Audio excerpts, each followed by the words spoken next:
Well, folks, this is going to be a fantastic Leading Your Best Life podcast. We're talking to a guy, an Australian in Scotland. Greg Hincks, welcome to Leading Your Best Life. Good morning, good afternoon to you. How are you? What time is it over there? It's 6:30 in the morning and we've still got about an hour and a half until sunrise. Oh, is this a swimming morning for you? Not today. Okay. There's gale force winds blowing today, so I'll give it a miss today. And you're located in where? I'm just north of Glasgow in the Trossachs, not far from where Braveheart was filmed. Oh, magnificent. In the tropics of Scotland. Beautiful, mate. Yeah. Beautiful. So we met via Pod Squad, our swimming group here in Perth. You'd come out here, and as you say, that was your first trip to Perth, but you'd met my good mate Shane McGurk on a swimming tour that you were hosting. So let's before we get to all of that, let's hear the Greg Hincks story. Like, where have you come from? Where did you go to school? How did you end up in north of Glasgow? Tell me the story. Well, how long have we got? Well, we got as much time as you want, mate. Okay, well, I grew up in Newcastle in New South Wales. Mm-hmm. Went to school there, went to high school there, had a great life as a kid living on a beach, did lots of swimming, playing cricket, playing soccer, that sort of lifestyle, mucking around, having a great time.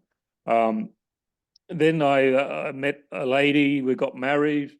By the time I was 30, I had 3 kids. I was also employed working for the ATO as a feared tax man. They put me through university. So I was studying after work, part-time. Worked my way up through the ranks in the ATO. Unfortunately, I came down with depression in the early 2000s. My marriage fell apart. Got a divorce. Moved out of home, but still in Newcastle at that stage, which I found really difficult leaving the family life. I was very much a devoted family man, was running around after my 3 kids, getting them interested in stuff. Getting them interested in swimming. I remember my son saying to me, "Dad, when can I give up this squad training that you're making us go to?" I said, "I'm not making you go to it, but you can give it up when you beat me in various races."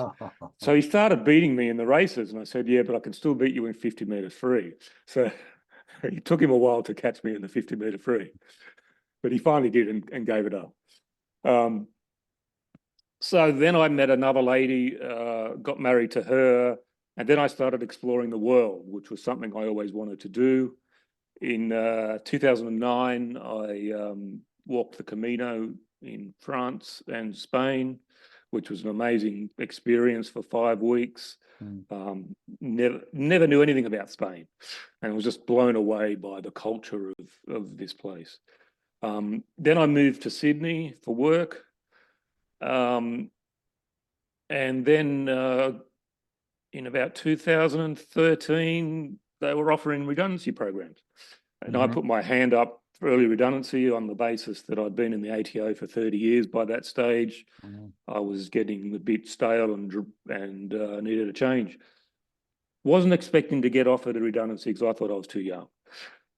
But they did offer it to me, which I accepted. And then I decided to move to the UK on the basis that I was working at that stage for a company called SwimTrek, which is probably the biggest swimming adventure company in the world. And they were based in the UK, and I had a summer job working for them in Croatia. But as you can imagine, the commute from Australia to Croatia was not easy. So it was easier to commute from the UK to Croatia. So I moved to Scotland in 2014. And I think that some of my Scottish heritage came out because I moved to Scotland because I thought it was cheap. And it was a lot cheaper than, say, London or Manchester or Birmingham or those sort of places. Plus, Scotland had all this water that you could swim in. I'd had heard stories of. And in Scotland, you had the right to enter the waters a lot easier than what you could in England, where it was a lot more restricted.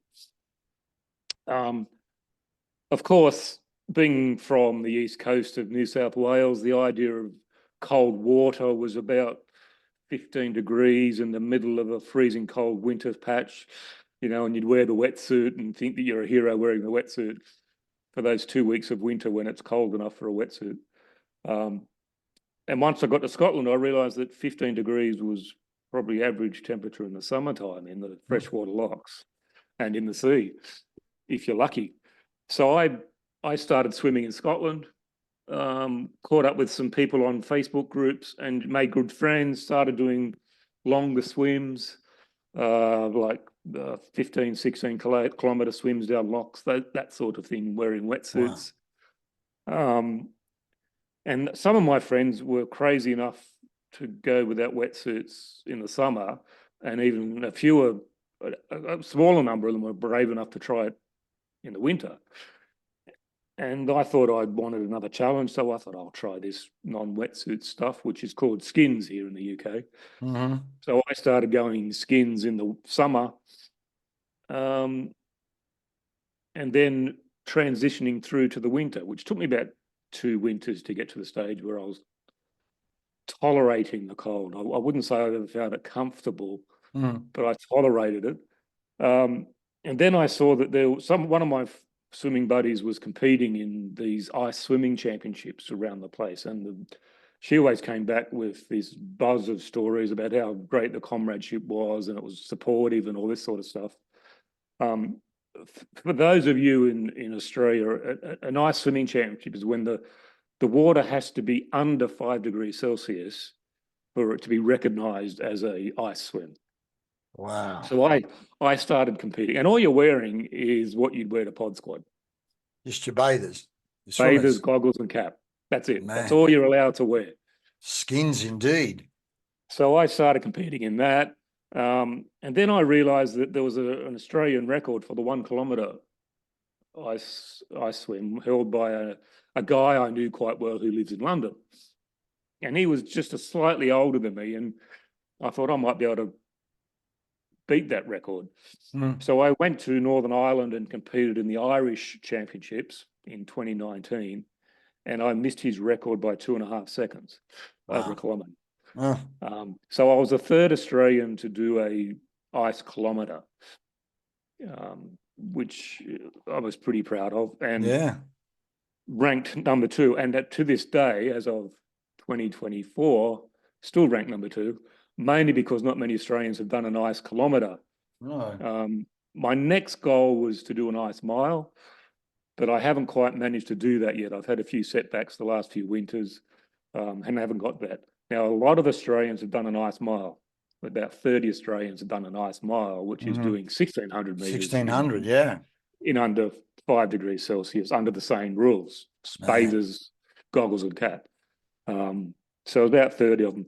I'm now ranked 3rd for Australia overall because a lass from Armidale competed at the World Titles in the French Alps last winter, which was 2023, about January 2023.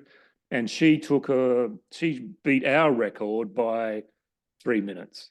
But then she was about 30 years younger than us. Yeah. So me and Nick are always joke that one of the aims of the organisation doing this ice swims and ice swimming championships is to make it a winter swimming event at the Winter Olympics. All right. So we're joking around saying, well, at this stage, we're a shoo-in for the Australian relay team because we're ranked number 1 and 2. And we'll be 30 years older than all the other competitors walking around the opening ceremony of the Winter Olympics. But then we also recognise that if it does become a winter sport, all the hot swimmers in Australia will start trying to get times up, and our achievements will be thrown into the mists of the murky, dark time, and we won't be eligible. But it's nice to joke about that. Yeah, and you're dreaming, you're planning, you're inventing the future, you're brainstorming, and living in hope as well. Exactly. Where there's life, there's hope. Where there's hope, there's life too. Exactly. So I haven't competed in events for a few years, mainly because I haven't done enough training, and I'm of the view that I'm not going to compete until I'm confident that I can, do a pretty good job, because it's not easy training to do that sort of stuff. Not only do you have to go into the pool to get your times up and your fitness up, you also have to go outside in the cold water and get your cold water tolerance up and adjust to what the cold water is doing too, because you're about 20% slower in the cold water. Yeah, and you have to absolutely. learn because you're going into mild hypothermia. You have to learn to recognize your own body, where your limits are, what you can achieve, when to push yourself, when not to push, how Yeah, to do it all safely, all that sort of stuff, which is something yeah, that everyone has to learn. yeah. And you, and Wow. you and you got the joys of after you're having for a swim, you can't feel your fingers and toes, and trying to put clothes on and trying to put socks on toes that don't want to work with you, and walking on them is painful, and sitting in a car with the heated seats going and the heated steering wheel on and the hot air conditioning blowing full bore as you're drinking hot drinks to try and warm up before you feel capable of even driving the car. Goodness gracious. So there's a social event at the end of it, I gather. What are people all Oh sitting yeah. in cars drinking coffee, trying to heat Once themselves up? once we've warmed up, because we're parked up next to a lock or something, we will then go to a coffee shop with a nice fire to have some coffee and cake and chat and talk about the social aspects.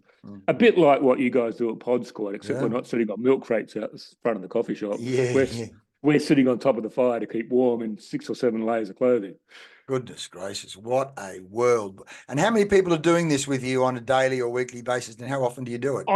On a weekly basis, there's a group of about 6 or 8 of us doing it in one group, and I'm a member of another group where it's about up to a dozen people we get, but of that group, it's about 50% wetsuit, 50% non-wetsuit, because that other second group is mainly guys doing training for Ironmans, that sort of stuff. So where they're allowed to wear wetsuits, so they keep the wetsuits on.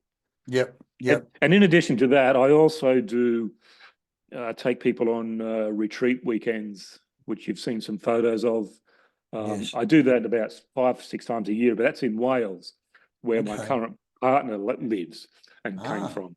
So it's And is in that on your her. website? Is that on your website? Should I go to is that on the website? There's not much on my website. On my Instagram account, there's links to that. My Facebook account, there is links to that as well. I'll go on to So we do that, and in January we often have to, in the various ponds and lakes we swim in, take people to have to cut the ice. In fact, the ones we did a few weeks ago, the ice in the mountain lake, which was about 400 meters above sea level, was too thick for us to get in. So we had to we had to go elsewhere for a swim for that instance. And that's the first time that's ever happened. Other times we could just cut the ice, which can be 1 to 3 centimeters thick, jump in, have a dip of up to 10 minutes, and then just get out. Okay, I'm going to go to Greg in the water. That's you, Greg in the water. Okay, I'm going to just share the screen, and we'll show some of the pictures of Greg in the water on Instagram. So here you are. Yep. So there it is. There's ice on the side there. That's ice on the side. Oh, goodness. And you guys swam in that? Or it was We too hard didn't to go get in into? that. That was we had an axe to try get in, but we couldn't. We broke through about 10 centimeters of ice to the first layer of water, and then there was more ice under that. So my goodness. we gave up. That's the local river. That's where we went for the backup swim. There was ice on the edge of that river the previous day. Right. This is in Wales? That's in Wales. At River Flow Yoga, mid-Wales. Yes. Lots of ice. Correct. Oh, boy, folks, it's pretty amazing. So that's the mountain lake again. And we had a sauna that's a sauna we had for the first swim on a Friday night after the people went in the river. So they went in the river, then they had the sauna. And then some of them went back in the river again and then back in the sauna. Wow, that's great. Wow. So that's the river, and you can just see the ice on the edge there. So that water was there. That was about 1.5 degrees, that water. Heavens above. And people, well, look, what's happening here? People are just sitting in. That's a pond we got in. Just in front of the guy in the yellow, you can see the ice. Yes, big chunks of ice. Sitting on ice. So we had to clear that ice to get people in. My goodness. And that water was about 3 degrees. So when you talk, so what happens on these retreats when you take people? Obviously, they go swimming. Do they do yoga, or they do personal development stuff, or they meditate, or what? We do 4 yoga classes over the weekend. We take them for 4 dips as well. we also do a mountain walk up to a hill and look over the hills and chat about what their aims are and just get them to focus on that sort of thing. So Yeah, beautiful. It's a beautiful weekend. And we have this January, we've had people come back for the third time to do it. They got so much out of it. They get so much out of it. Because they're stretching their comfort zones. There's no doubt they're stretching their comfort zones, aren't they? Oh yeah, exactly. And we also do this weekends in more pleasant times of the year, in the spring, the summer, and the autumn. So there's Cotters, like that's you. There's Cotters. That's when I came out to swim with you guys. No ice there. No, now this one's in Hamilton Island. Okay. I was up there on it. That's swimming at Whitehaven Beach. They said 27 degrees. 27 degrees, having to wear the Stinger suit. Yes, different things to deal with there. Yeah, that's Heron Island, where we went for a swimming holiday there as well in October last year. Okay. Run by a guy I knew from Sydney. Yeah, brilliant. And there's the Kangaroos. Where's that's that? The Kangaroos at Southwest Rocks on the mid-north coast of New South Wales. I've got good mates that live up at Southwest Rocks. Roger Wilkinson. So, it's beautiful. And what happens here? This is a seafood dinner of some kind. That's I was running a swim holiday in Croatia in September 2023, and that was just one of the restaurants we went to. Just an average feed we'd have in a restaurant. Fantastic. Hvar, fantastic place. Fantastic. Yeah. And as you say, the swimming in Croatia is fantastic too, isn't it? The waters just seem so clear. I remember swimming there. And for aging males like us, it's very supportive because it's so salty. Yes, so it's like swimming with a pool boy the whole time. Yeah, right. So what motivates Greg Hincks to do all this? Well, that's a good question, because when you sent me the list of questions, I had to think about, why have I ended up here? Well, part of my story is when I got to the UK, I worked for SwimTrek for a few years, and then I didn't quite fit their model, because it was more about they wanted young, vibrant people to be their guides. And I didn't feel they respected us older, more experienced people who had a bit of life experience, even though we got on really well with all the guests and we could give them a good life experience. So I left SwimTrek, and then I got what I called a grown-up job again, which was working for the UK tax authority. So I started back in tax, which I found a big challenge to me because of the different laws in the UK. Sure. But what I had was the few decades of experience working in the ATO as a tax auditor, where I could talk to corporations and just get them on the right track with a cooperative basis. And I used to have, we had a lot of graduates employed, and they were very smart. And I'd say to them, your job is to work out how we defeat their legal arguments. My job is to talk to them and get them to tell us things they didn't want to really tell us. So I'll show you how to find the problems. Your job is to defeat the problems using your legal knowledge of your legislation. Because I'm not going to try and learn your legislation, because it's just too complex for me to learn at this stage of my life. But together we can form a good team. So that's what happened. So I was there for 6 years, but during COVID, by that stage, my second marriage had fallen apart. My wife had gone back to Australia. I was living by myself. I was due to visit Australia in 2020 for my son's wedding. March 2020, I was going to stay with my dad, my mother had passed away in 2017. It was going to be my first trip back to Australia after leaving in 2014.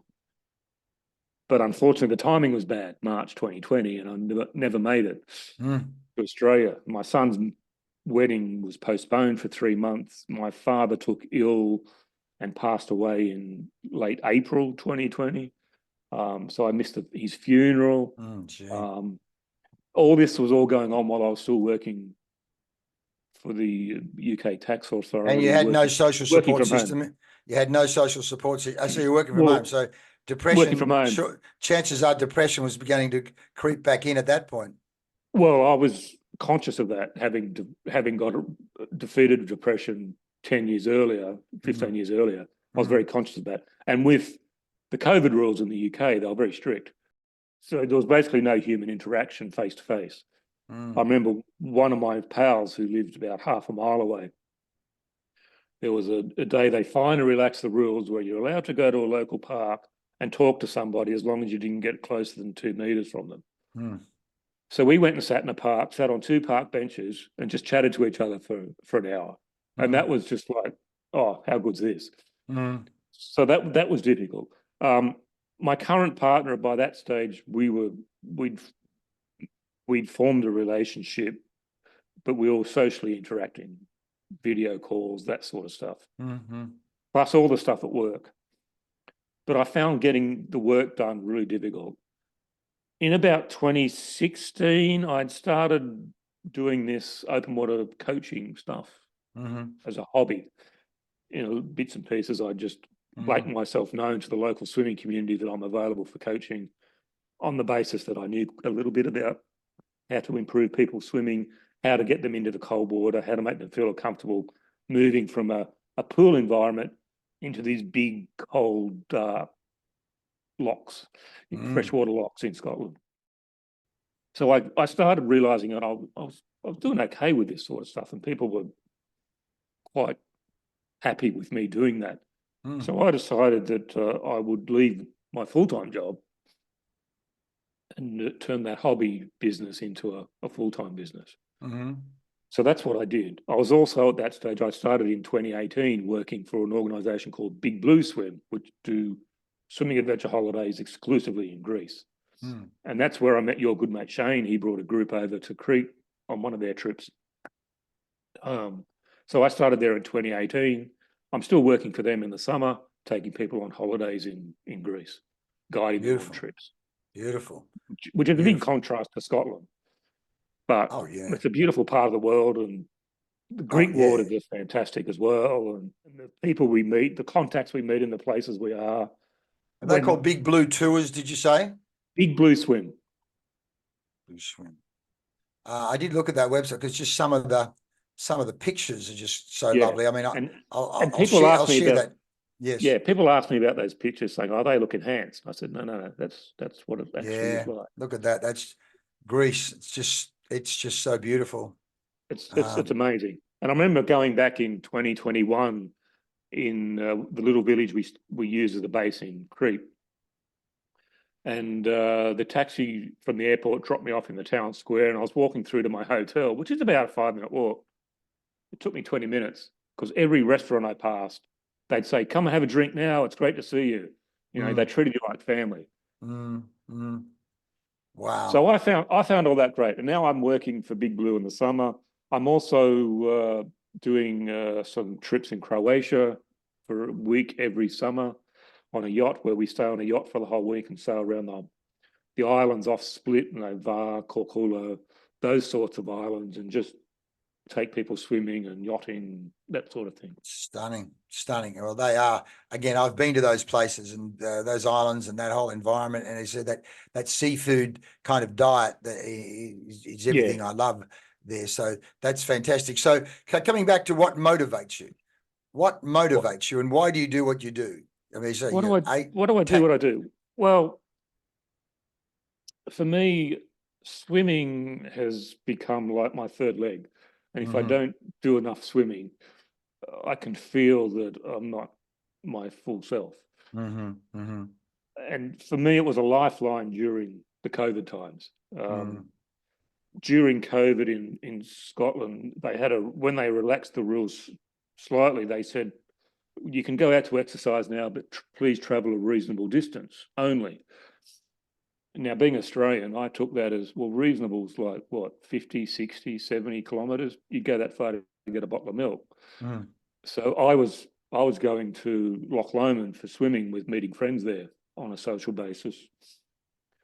What they meant by reasonable was no more than 5 miles from your council boundary. And I was going through 4 or 5 councils to get to Loch Lomond. In other words, don't contaminate people in other regions. Exactly. You're doing a marvellous job. I was pushing the limit, but luckily I never got challenged for it. Yes. But it was important that there was a group of 5 of us that would meet up 2 or 3 mornings a week, and we do 2.5, 3 kilometre swims in the lock every morning before work. Yeah. So that was a lifeline for all of us, because we all came from different parts of the country. We meet up, have a swim, and then go to work, and it was just fantastic. And for me, swimming is that important to me. It's just part of my life. And I've realised while I was guiding that as part of the trips, we give advice on how to improve their swim stroke so that they can be more efficient swimming longer distances. Mm-hmm. Some people come from a background of pool swimming, and we try to tell them, well, you're not doing a 50-metre sprint here, you're doing a 2.5, 3, 4 kilometre swim. You've got to change your technique slightly. And we teach them how to be more efficient. And I realised in conjunction with that, plus the business I was running, coaching in Scotland, that I know a bit, and people listen to me, and I get a buzz out of watching people improve and get more confident and overcome their fears of the water. It's amazing how common in Scotland it is that they've got a fear of creatures like Nessies in the locks. And I said, look, I understand where you're coming from. I'm Australian. Believe me, we know what it's like to swim with things that can cause you grief. Here in Scotland, I assure you, there might be some big fish, but they're not going to cause you any grief. Yeah. But you've got to deal with people's anxieties. Absolutely. That's right. Imagined anxiety, imagined fears are as real as, well, they're different. They're all imagined fears. Yeah. So just on that, what are some of the common tips you give people? Just talking about how to get into cold water. Give us 2 or 3 key tips that you give people that are common that really help them get out of their comfort zone.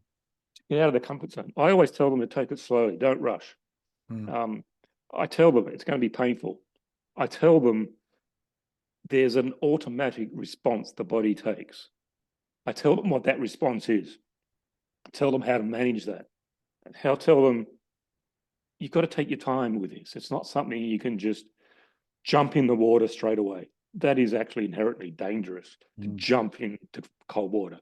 Right. Because of a thing called cold water shock, which is basically the body's automatic response when it hits cold water is to take a breath. Inadvertently. You don't want that. If you're 3 feet under the water when you're doing that, in your body, it takes, well, that could be painful. Particularly taking in water that cold into the body as well. Exactly. Now, that cold water shock can take place in water, 12, 13, 14 degrees.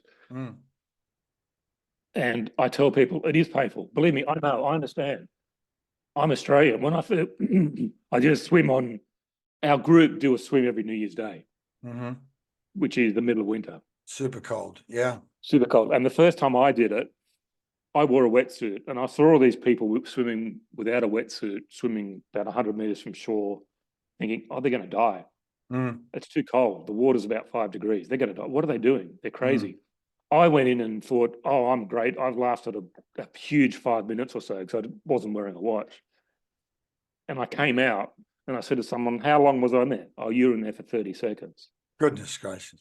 Because I didn't have any neoprene boots, and my feet got so painful and cold that it was like 1,000 knives hitting your feet.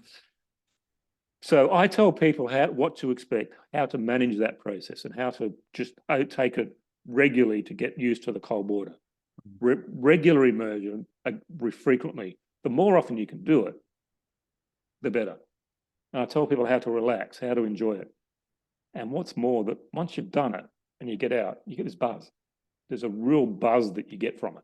Right. It's like a rush of endorphins. It's almost like a runner's high, that sort of feeling you get from it.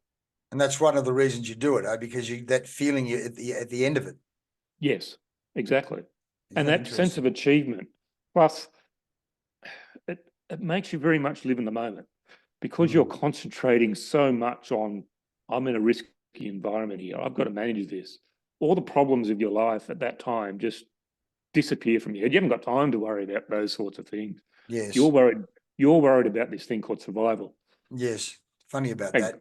Talk about first world, all the first world problems disappear, and you're just in the moment going, how do I survive this? Exactly. Brilliant. And when we combine that with our yoga experiences, you know, that's the sort of meditative state you're looking for in a yoga environment. Yes. And the cold water, people often get it. I get that from being in that water. I just go Yes. to another place. So Yes. that's one of the reasons I do it. And to share that with as much people as I can, it's great. And to see people achieve things, like I coach people who want to do long swims in Scotland. For example, the length of Loch Lomond, which is 36 kilometres. Less than 100 people have ever done that in skins or solo. Wow. So that's more people have swum the North Channel between Northern Ireland and Scotland than have swum the length of Loch Lomond in skins, for example. Yep. And I get people come to me and want to do that, and I train them how to do it, give them advice, all that sort of stuff. People And just the temperature of Loch Lomond when they do it is what? Well, it depends on how much sun we get in the summer. But when you do it in the summer, I've swum in Loch Lomond when it's been 20 degrees. An average summer would be around 18 degrees. But if you've got a cold, wet summer, it could only be around 16 degrees. Yeah, right. So you've got to be super tough to start getting down around 16 degrees. That's, I mean, so 18 is and you're winter. looking at 12 to 14-hour swim.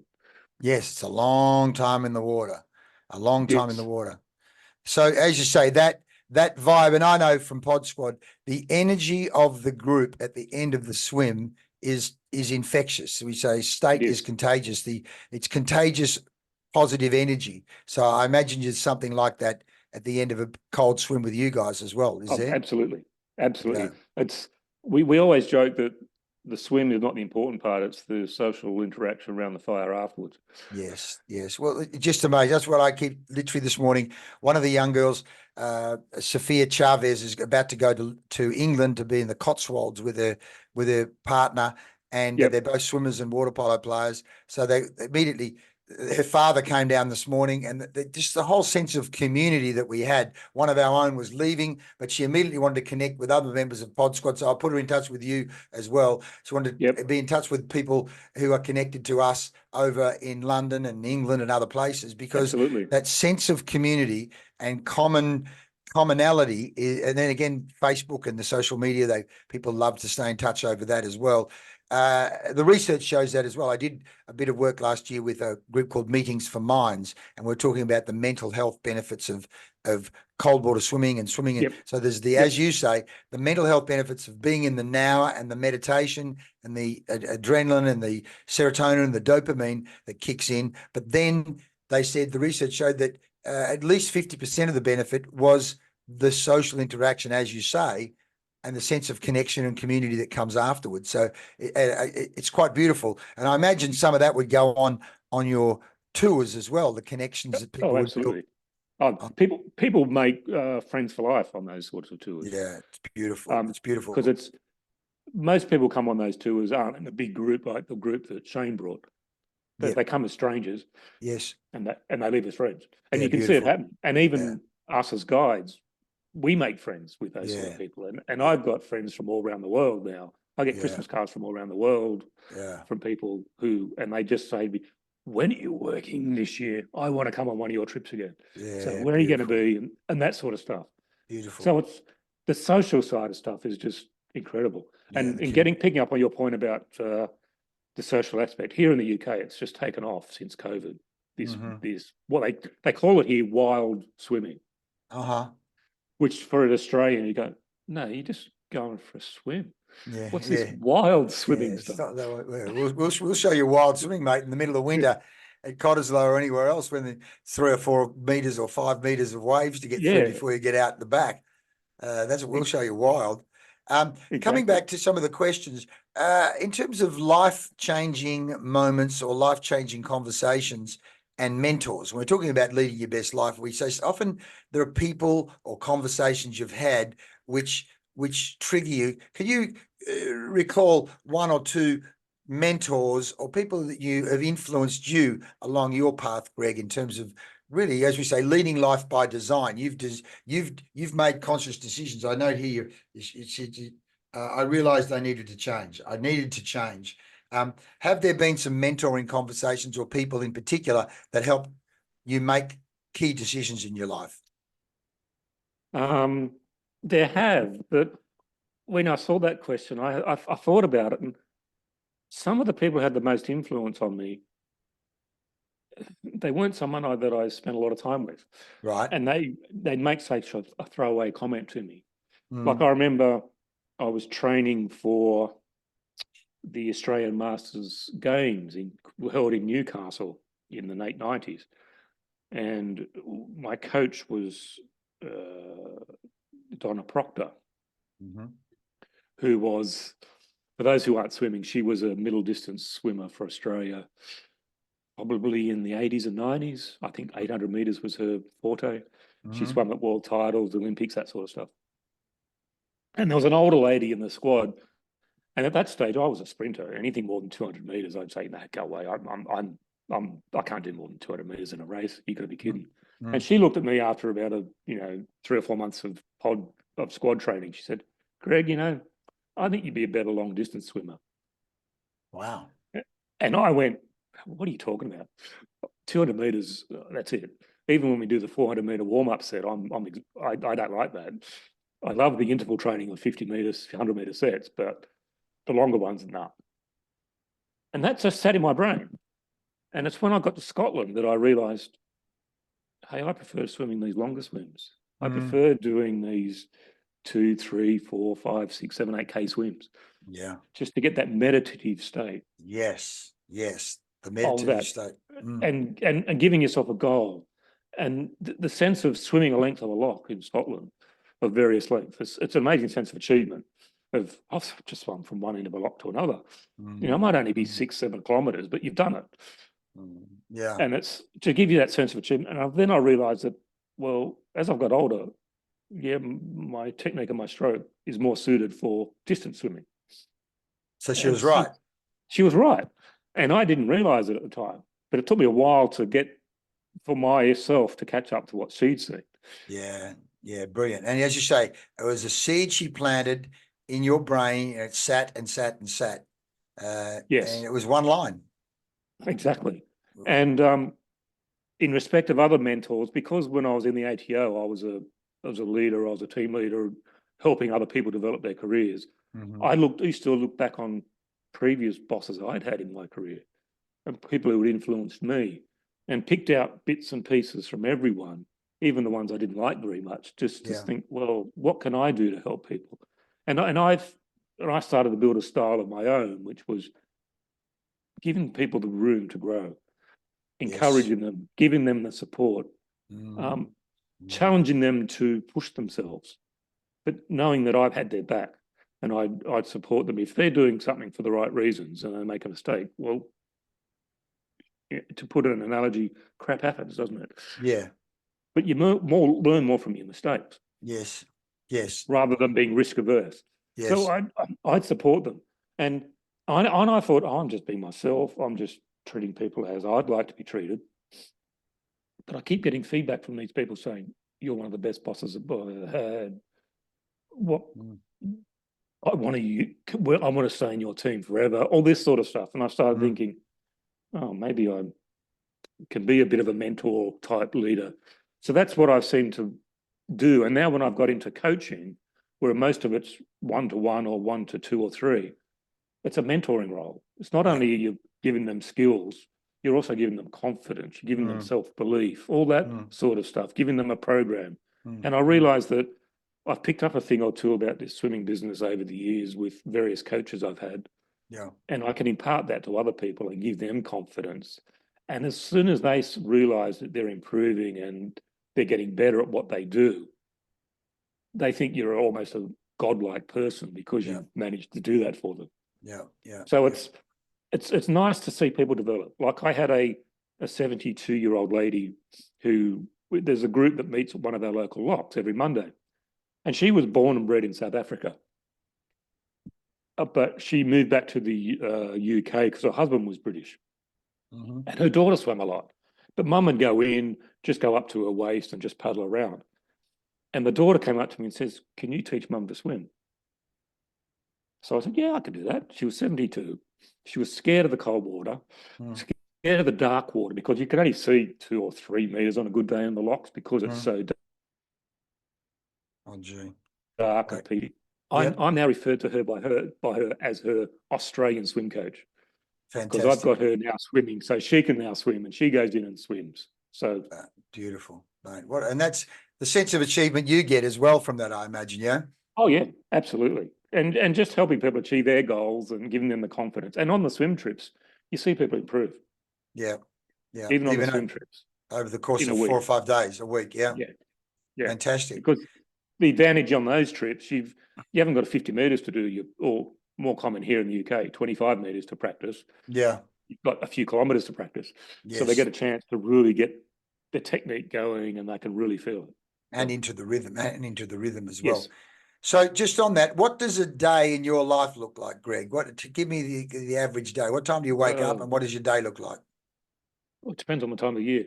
In the summertime, I'm usually up 5 o'clock, 5:30 to go for a swim, because it's light in the summer in Scotland from, 5 o'clock in the morning.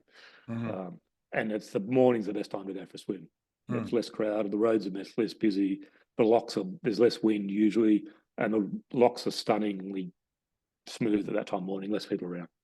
So that would be more like the summer. And then I'd be doing some coaching for people. I'd organise coaching sessions around their schedules. In the summer, I'd like to get them exclusively in the outdoor locks. And there's a range of locks I use around this part of the world. Yeah. There's also the times I'm in Greece. I get up early to prepare for a day, get on the boat, start the boat trip for the day, take people swim, Taverna for lunch, more swimming, back in the afternoon, prepare for the next day, to go to a local taverna for dinner, repeat. Tough life. Yeah. Beautiful. In the winter time here, I tend to get up later, because it's often not light till 8:30, 9 o'clock in the middle of winter. Plus it's cold. But my swimming tends to be more in the pools in the winter. Yeah. Just because you can't spend enough time outdoors in the winter time to keep your fitness up. It's more about cold tolerance. Yes. Yes. So my coaching tends to be more indoors in the winter. I do have some clients who want to be experience this cold water stuff, and I'll coach them in the winter outdoor as well. The super tough ones, eh? The super tough ones, and the ones who are aiming for, say, a nice mile, that sort of stuff. They've got to get in and do that swimming, and they know if I'm there, because with my style with coaching, I get in with them. I don't stand on the edge and yell at them. Right. I get in with them and walk with them in the shallows when they're starting. When they get better, I swim with them, that sort of thing. So I'm hands-on. You're getting cold as well. Yes. So for me, a typical day is not typical. It's flexible, which is great for me. Plus, there's in the winter time, it's time for training, updating qualifications, looking at what's ahead for the next season, talking to people about ideas, what we can do, and that sort of stuff. So there's a lot of stuff going on. Fantastic. And from a reading point of view, are you much of a reader? What books are you reading at the moment? I like to find out from people in terms of leading your best life. We say if you are what you eat, what food are you feeding your brain? Well, I love reading. But because of my job working in tax for 35 years, I'd have to read a lot of legal decisions, which were, to say they were dry is probably overstating it. Beyond dry. Good cure for insomnia for a lot of people. So I used to read for leisure, read fiction, historical fiction, for example, detective stories. I love reading. I've just discovered an Australian author, Chris Hammer, and reading some of his stuff, because one of his shows was broadcast on UK television here late last year. So just reading those sorts of things. I had a lass come on one of our trips last year from Canada, and she was an author. So I started reading some of her books, which are like detective thriller type stories. So I started reading her books. So I just join my local library and just read while I can, and just read it for fun. And I like to try and pick endings before they happen. All right. And I like to read about history, especially coming over to this part of the world when you realise, hey, they've got a lot more recorded history than what we had in Australia. Mm-hmm. And it's there in front of you.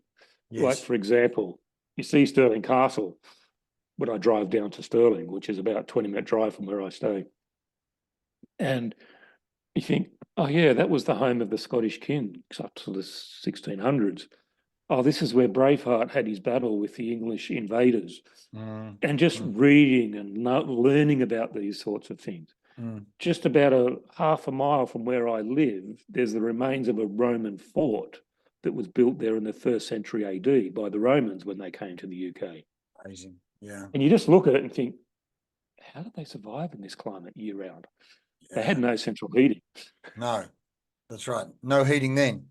No. They've So done, it just, obviously. so I love the history of this sort of place and just learning about it. And one of the villages we based in Crete is actually when I first got there, I saw this memorial with a New Zealand flag, a Greek flag, the Union Jack, and the Australian flag. Mm-hmm. And I looked at that and go, what's this? And then I realised when I looked at the memorial, that little village was the embarkation point for the battle from the Battle of Crete, where the Allied soldiers disembarked from there and got taken off to go to Egypt. Yes.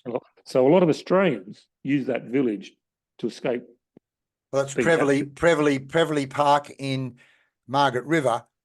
I think it's Prevelly Cove is the place where they escaped from, or they exactly, and that's about 15 kilometres from the village where we're based in, Prevelly, in Crete. And we take the people for a walk down that gorge that they use as an escape route. Beautiful. So when you read about those sort of things and you think, well, people have been here for a long time and starting to learn, hey, we're just here at the moment. We're privileged.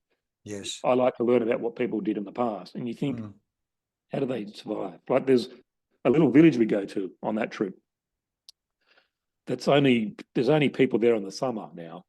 There might be 2 or 3 people there in the winter. It's a beautiful village. You can only get to it by sea or by walking into it. There's no roads into it. During Minoan times, there was a city of 10,000 people in that location. Amazing. And you just look at it and go, oh my goodness, what was the climate like then? How did these people feed themselves? Where do they get the water from? All this sort of questions you ask. Yes. How did they survive? Yeah. So just trying to picture all that sort of stuff. I love reading about that. And as you say, history. Coming back to history, a question that I'd like to ask you, because you're in the tax office, you're talking to companies, either you're trying to get tax out of them, but you would have experienced businesses that were successful and prosperous and businesses that were not successful and prosperous. From your observation, from the tax office experience, what would you say are some of the characteristics of businesses that were successful and prosperous versus those businesses that couldn't pay their tax and weren't successful and prosperous? That's a good question. I'll preface it by saying for the latter half of my career, I was working exclusively on the top end of town. So they were the public companies. By definition, most of them are successful. They've been around for a long time. They know what they're doing. They're good at what they do.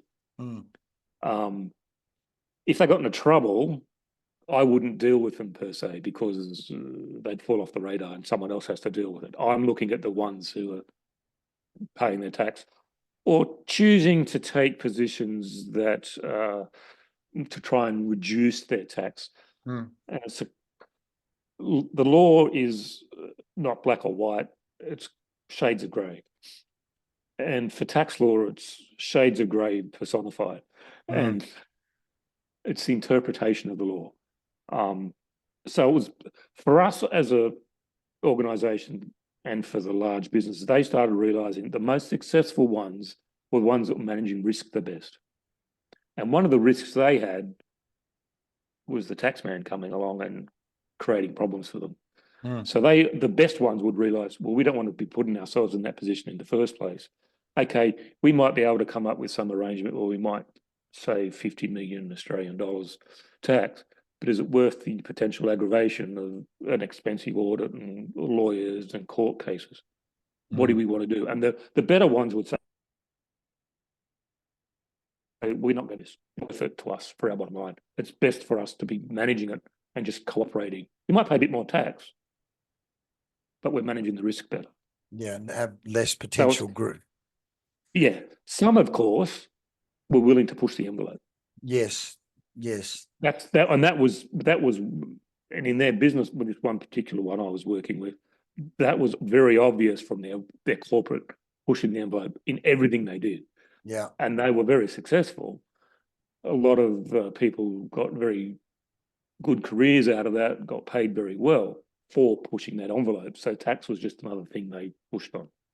So that was always a challenge, working with those sorts of people and earning their respect and to trying to know that you weren't going to be a pushover. Yeah, exactly. But when I did start my career, you start with a very small mum and dad firms. Yes. The tradies. Yes.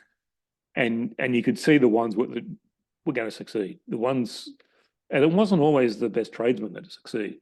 No. It's the ones who had that mix of, I'm good at my job, I can market myself, I get respect, I don't rip people off, I live in the community, I work in the community, and that sort of attitude. So they're the ones I saw succeeding and growing and over the years. Brilliant, Brett. So they saw, which again, this is what we often say, they see themselves as business people, which actually means finance, marketing, people, tax, ongoing learning, versus I'm a tradie and I just bill people and then money comes in. And and I hope somehow I don't go to jail by not paying enough. We call it the technician versus the business person. Yes. On that. Yep. Yes. So as we move to a close, Greg, because we can talk for hours, but as we move to a close, and things like, as you say, you've dealt with your depression, your divorce, swimming clearly, as you say, is really like a lifesaver. It's such a key, as it is for me as well. That I needed to change, that making that decision I needed to change. And the other piece that's in there is giving people the room to grow. As you say, people love that support and the space to grow versus a micromanagement. But there's so much in there. And today, as you say, helping people go slowly as they move outside their comfort zones. And as we often say, life actually is. The joy of life is actually outside the comfort zone. And you're taking people out there when you're talking about leading your best life. Is there anything I haven't asked you, or anything you'd like to deal with or share before we wrap up? Well, I did see that question and I thought, well, these questions look retrospective to me. There's nothing here about what are your plans for the future. Okay. What's ahead of you? Excellent. Very good question. Yes. So I thought I'd throw that one to say, well, what about the future? Because we don't stand still. Yeah.